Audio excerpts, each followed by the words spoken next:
Olá, tudo bem? Vamos à primeira aula do nosso curso, o ML na Real. Nós vamos falar sobre o que é o ML, nesse primeiro módulo, que é Introdução e Alinhamento. Nesse módulo, nós temos essas 5 aulas.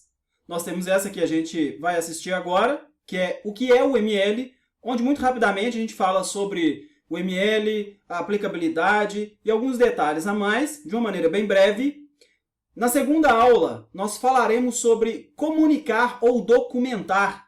Eu vou explicar para você como que a UML foi utilizada ao longo dos últimos anos e como que ela tende a ser utilizada no presente. A gente tem aí um dilema sobre utilizá-la para fins de comunicação e fluidez das informações dentro de um time de desenvolvimento ou sobre documentar software, tanto do ponto de vista de projeto quanto do ponto de vista de documentar sistemas prontos. Na terceira aula, nós falaremos sobre diagramas, elementos e relacionamentos, que são os 3 grandes assuntos que definem a estrutura da UML. Na quarta aula, nós falaremos sobre ferramentas case ou desenhos na parede. Antigamente, nós utilizávamos sempre ferramentas case para poder lidar com ML. Hoje, os tempos mudaram. Então, a gente tem o conceito de desenhar na parede, eu vou explicar para você um pouco melhor do que se trata, e a gente vai ver como que esse paralelo se aplica no contexto do assunto que a gente está tratando aqui no curso. E na última aula desse módulo, de introdução e alinhamento, nós falaremos sobre UML e agilidade. Lembrando que hoje o mercado de produção de software está indo na onda do mindset ágil. Eu vou mostrar para você como que é muito aderente ao ML no contexto da agilidade, ok? Modelos e modelagem. Tudo baseia-se em um modelo, que é produzido realizando-se modelagem. Quando nós pensamos em software, nós tendemos, de forma natural, a pensar no software executável, que é o sistema pronto, né? O software rodando, seja um website, seja um app mobile, seja um serviço, uma rotina, seja hoje nós temos conceitos como máquinas de aprendizado, internet das coisas e etc. Mas quando a gente começa a pensar software dentro da nossa cabeça, imagina que a gente vai fazer um design sprint, um design thinking para poder começar o processo de idealizar, de conceber o software, a gente já está usando o modelo, mesmo que isso seja apenas um modelo mental dentro da nossa cabeça. À medida que o ciclo de produção de software, o ciclo de desenvolvimento vai andando, vai prosseguindo, a gente cria outras formas de abstrair aquilo que a gente vai utilizar para produzir o software. Apenas para contexto, aquilo que a gente tem de mais comum, onde a gente pensa modelo e produz modelo, são, por exemplo, nessas 6 caixinhas que nós temos aí do lado. Nós temos modelo de requisitos. Geralmente, quando a gente lida em empresas que possuem um processo um pouco mais tradicional de produção de software, a gente faz a modelagem de requisitos, rodando um ciclo de engenharia, onde a gente trata as regras de negócio, requisitos não funcionais e funcionais e etc. Nesse momento, a gente está modelando, a gente está pensando modelos que serão materializados em software executável. Quando a gente pensa em modelos de caso de uso, a gente está pensando mais no comportamento das funcionalidades. A mesma coisa. Quando a gente pensa na estrutura de armazenamento de dados, a gente está fazendo modelagem de dados. Nós estamos produzindo modelo de dados. Quando a gente pensa em construção, atualmente fala-se sobre codar, né? Sobre codificar. A gente está falando de um modelo de código-fonte. Quando a gente pensa em relação às classes, métodos, variáveis, constantes e tudo isso, a gente está falando, sim, sobre um modelo que está sendo codificado, que vai sofrer um processo de build para depois de um deploy virar software executável em produção. Em relação a histórias de usuário, a mesma coisa. Quando a gente pensa numa história de usuário com seus critérios de aceitação, isso amarrado a features, epics e temas, a gente também está falando de modelo. A gente está concebendo alguma coisa ali, colocando premissas e restrições num nível de detalhe maior ou menor, e aquilo passa a ser referência para a construção ou desenvolvimento. E, por exemplo, quando a gente fala de definições arquiteturais, afinal de contas, todo software carrega consigo uma definição arquitetural. Isso também, geralmente, trata-se de um modelo. A gente esboça ou desenha com maior nível de rigor um modelo e a partir desse modelo, toda a arquitetura do sistema que a gente vai construir baseia-se nele. Então é importante a gente pensar que estamos falando de modelagem. Até mesmo a construção não deixa de ser uma modelagem, né? O desenvolvimento, a programação em si. Mas tudo é concebido primeiro, formatado e depois levado a ser software executável, ok? Então vamos carregar esse conceito aí ao longo do curso, porque quando a gente fala da UML, que é uma linguagem de modelagem unificada, ela nos serve como ferramenta para a gente traduzir todos esses modelos de alguma forma. E para que servem os modelos? Obviamente que tem que ter uma utilidade. Essa utilidade tem que ter sentido, né? Senão a gente está falando puramente de desperdício. A gente tem aí 4 pontos de vista, apenas para contextualizar, porque na realidade a utilidade dos modelos vai bem além. Mas aqui tem 4 pontos que são interessantes de refletirmos. No primeiro nós temos aí, abstrair complexidade. Hoje a gente vive na era da complexidade, né? Então já é muito difícil entender aquilo que nós precisamos de fazer, traduzir isso de alguma forma, equalizar isso na cabeça das pessoas que participam de um processo de produção de software e garantir que o software executável, que vai ser o principal output ou saída desse processo, vai estar realmente aderente àquilo que a gente espera que deva ser feito. Em relação a abstrair complexidade, conceber em modelos executáveis ou não, como eu falei anteriormente, a gente tem modelos que não são executáveis. Tem modelos que são apenas um desenho na parede, por exemplo, num papel. Mas isso diminui a complexidade de analisar uma solução e analisar a sua viabilidade. Pode provar conceitos como em uma POC, né, que é uma prova de conceito. Às vezes, é muito mais barato e muito mais viável a gente pegar uma complexidade gigantesca, aquilo que está na cabeça de várias pessoas, trazer para um desenho, por exemplo, no caso um diagrama, e aí a gente conseguir enxergar que coisas que a gente pensava que seriam legais serem feitas não são legais, que são baratas, são caras, que são viáveis tecnicamente, são inviáveis, ou que são viáveis de um modo geral, mas nos demandam ter uma série de cuidados que nós não tínhamos como enxergar antes. E isso tudo muito devido à complexidade do mundo que a gente vive. As empresas querem produzir coisas muito rápido, software, por uma questão de trade-off, né? Ou seja, fazer software está muito mais complexo do que era antes, por outro lado está muito mais rápido, muito mais produtivo em termos de recursos técnicos, e isso também traz uma complexidade muito alta. Mitigar riscos. Ao invés de ir codando direto, o modelo, ao ser explorado, evidencia riscos técnicos que podem ser percebidos em tempo de concepção ou ideação. Ideação é no momento que a gente vai tendo ideias, né? Que a gente começa a pensar em soluções para problemas.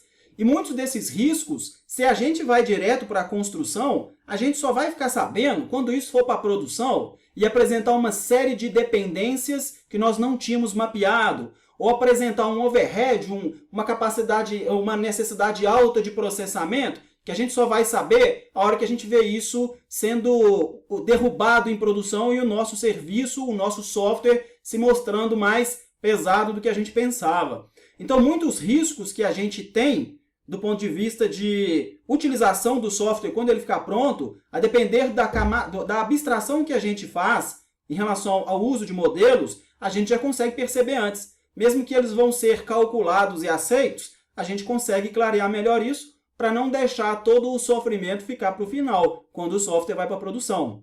Evitar desperdício.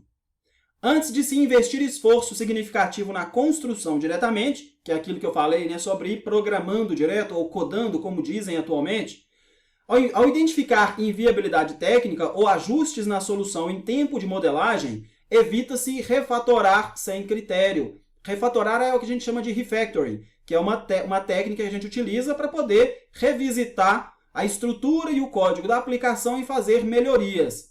Quando a gente começa a perceber, em tempo de modelagem, que a gente vai ter alguns problemas, se a gente percebe, como a gente até falou nos outros 2 itens anteriores, quando a gente vê que realmente aquilo vai ficar ruim, que a gente tem que ter alguns cuidados, ou que mostrou-se alguma inviabilidade, a gente às vezes pode inclusive parar por ali e pivotar, ou seja, mudar a direção daquilo que a gente vai fazer.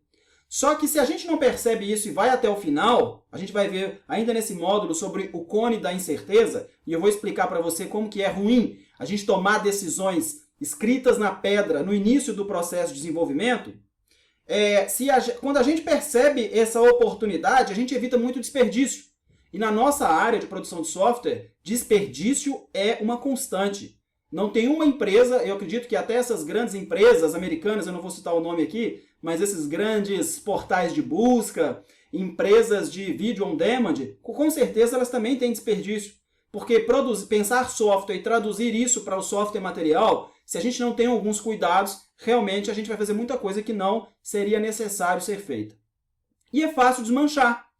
O modelo pode ser refeito, apagado, até que o conceito ou a ideia fiquem claros para quem participa da produção. O cone da incerteza, que eu vou mostrar para você logo logo, é um problema que pode ser minimizado com essa prática.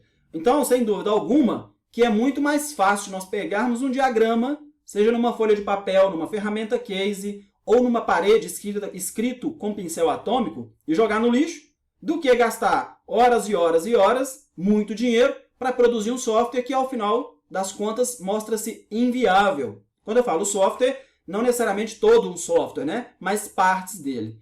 Então é importante a gente entender para que servem os modelos, até porque, a gente vai ver muito isso aqui nesse curso, tem vezes que haverão momentos em que fazer um modelo também não precisa.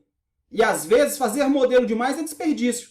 Entretanto, às vezes e muitas das vezes utilizar modelagem nos salva de muitos desses problemas que a gente citou aí. Esse é o cone da incerteza. Eu acredito que na cabeça de todo analista de sistemas, seja ele um analista de requisitos, um arquiteto, um DBA, um Product Owner, né, um PO, um Scrum Master, um gerente de projetos, um Agile Coaching ou qualquer outra pessoa envolvida no processo de produção de software, esse conceito tem que estar muito bem introjetado na cabeça, porque isso não tem como fugir.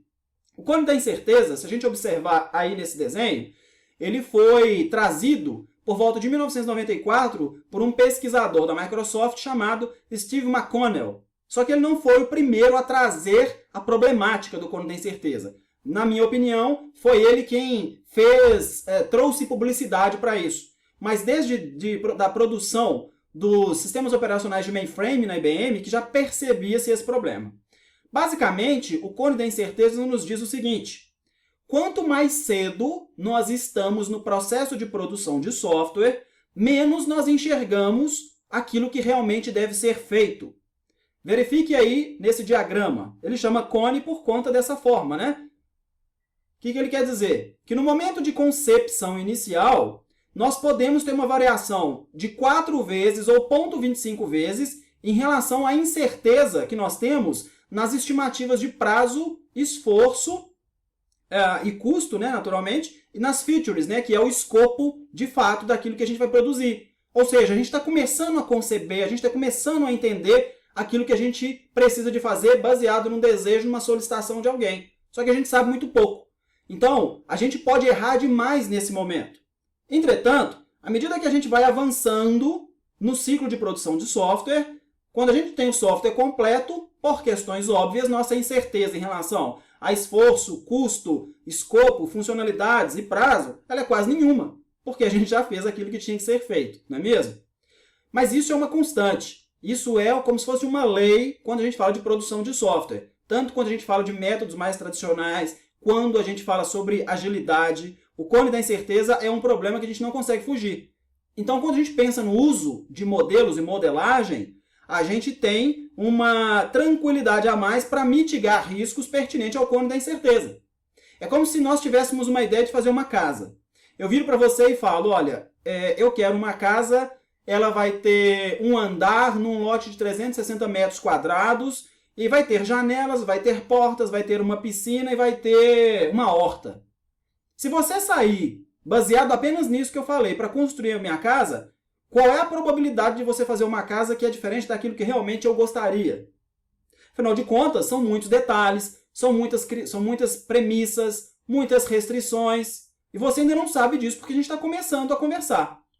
Só que, se você começa a desenhar num papel que seja uma planta baixa dessa casa, Se você começa a traçar alguns cortes ali de perfil e me mostrar mais ou menos o que você está pensando em termos de pé direito, alicerce, modelo de janela, ou se você faz até mesmo um croquis, que é um desenho meio rascunhão, que utiliza-se na engenharia civil, eu já consigo te dar uma série de feedbacks sobre aquilo que realmente você tem que ter atenção.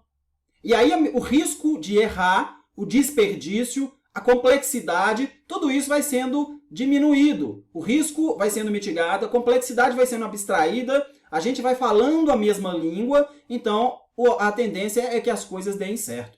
Sugiro que você pegue o cone da incerteza, coloque no seu escritório e sempre olhe para ele, porque realmente ele é fatal.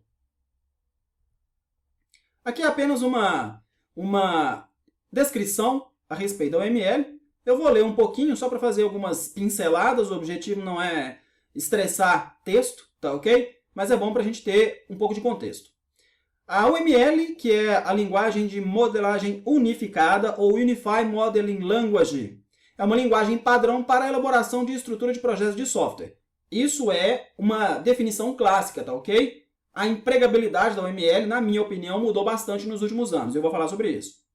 Ela poderá ser empregada para visualização, especificação, construção e a documentação de artefatos que façam uso de sistemas complexos de software. Olha que interessante. Visualização.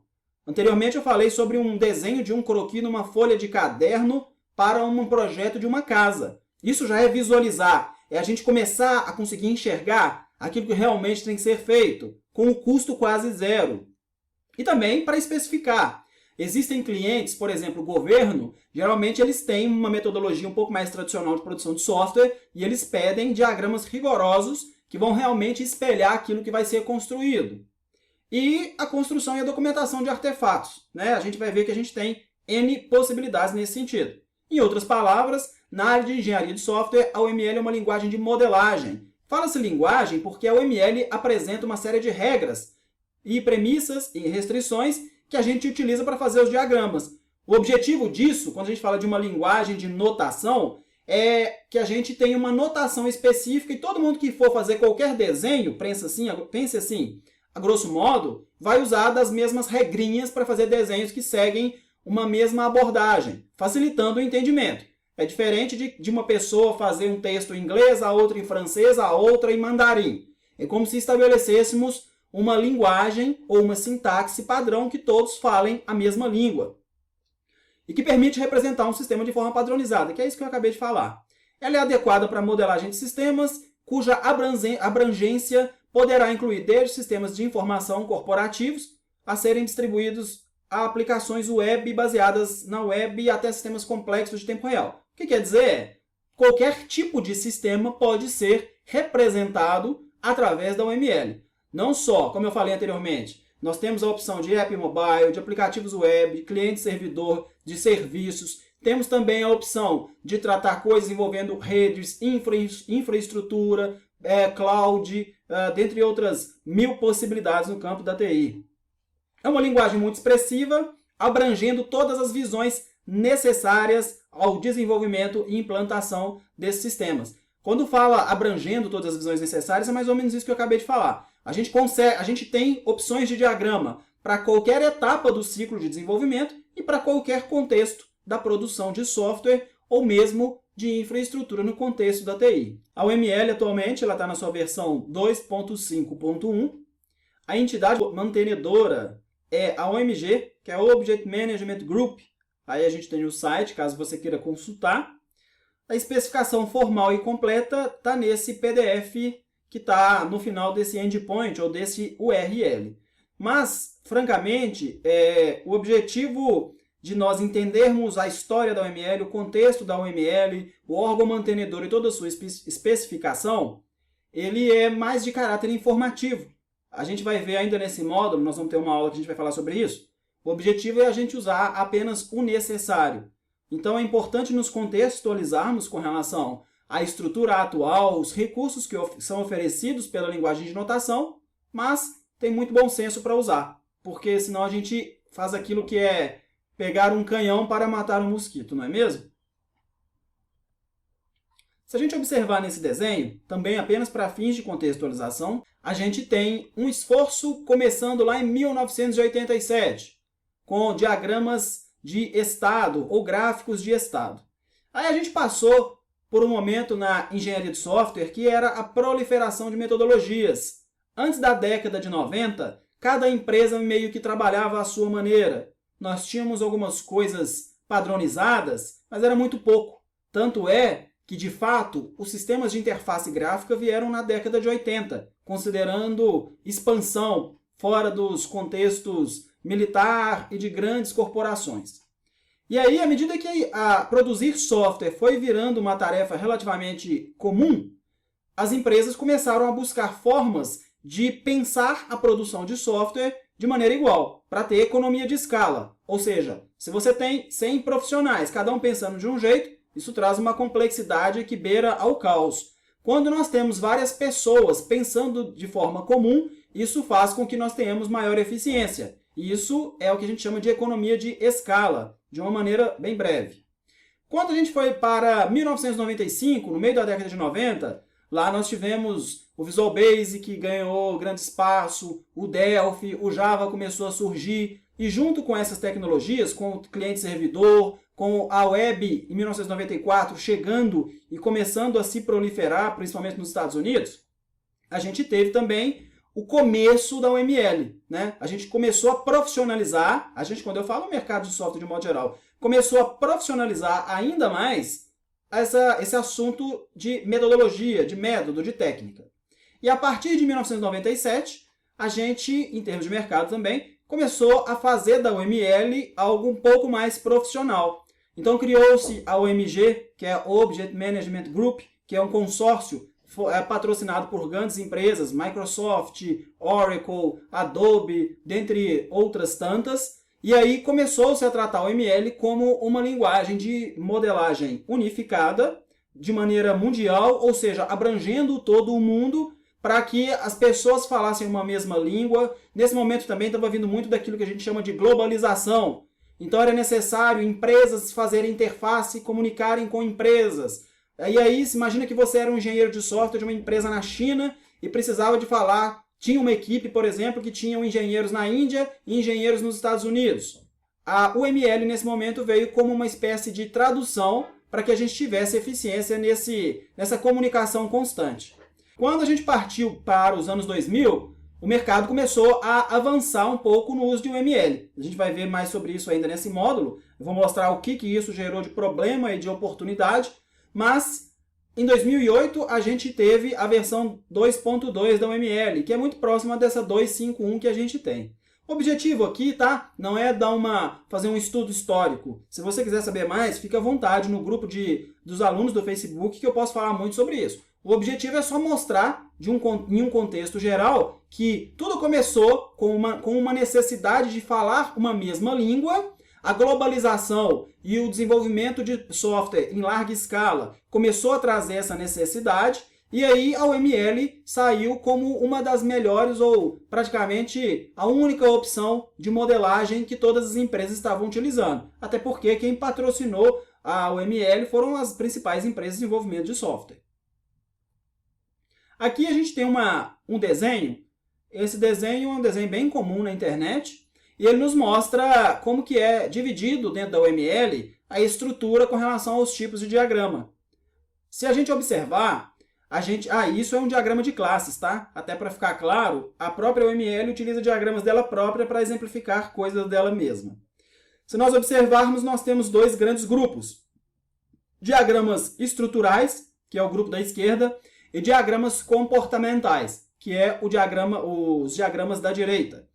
Em relação à estrutura, quando a gente fala de diagrama estrutural na UML, a gente está falando daqueles diagramas que são mais estáticos, que representam coisas estáticas do software, como, por exemplo, arquitetura, topologia, estruturas de classe, os pacotes, a instalação do software, dentre outras coisas.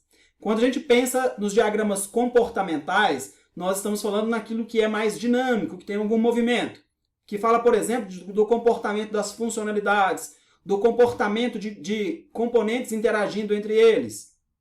Em relação à parte estrutural, né, que são os diagramas estruturais, nós temos alguns aí que nós podemos destacar, que é o diagrama de classes, ele é muito utilizado.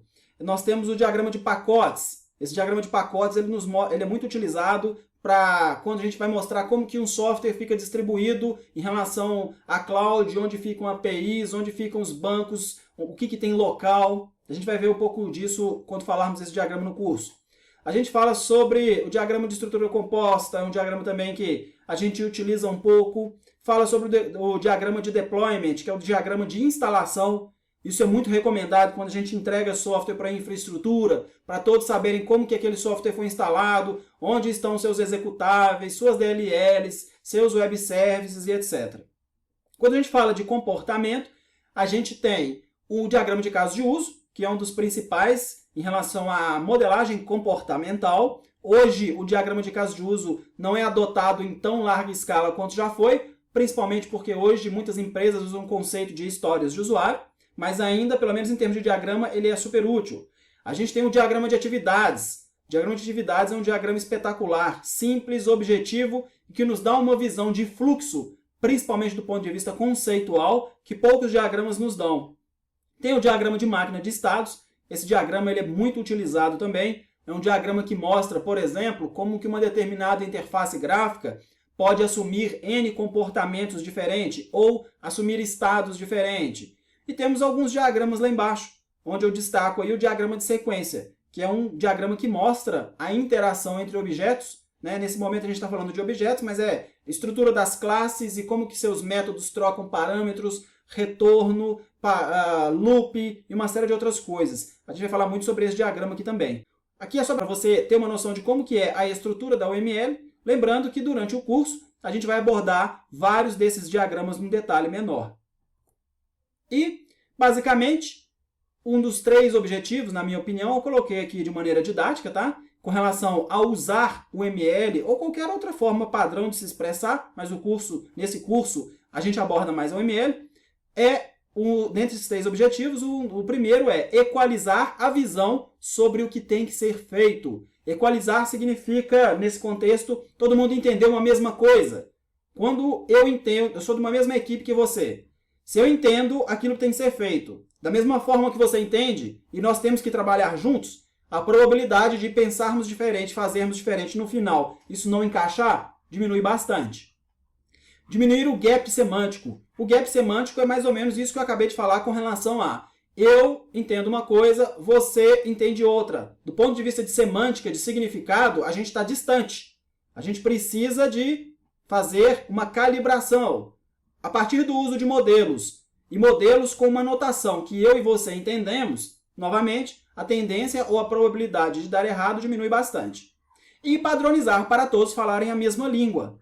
É claro que nós podemos esboçar nossas ideias, tanto do ponto de vista de estrutura de um software, de regra de negócio, de interação entre objetos, de várias formas. Mas se a gente utiliza uma mesma forma, é lógico que a gente vai ter maior eficiência e produtividade. E com isso a gente consegue ganhos em escala.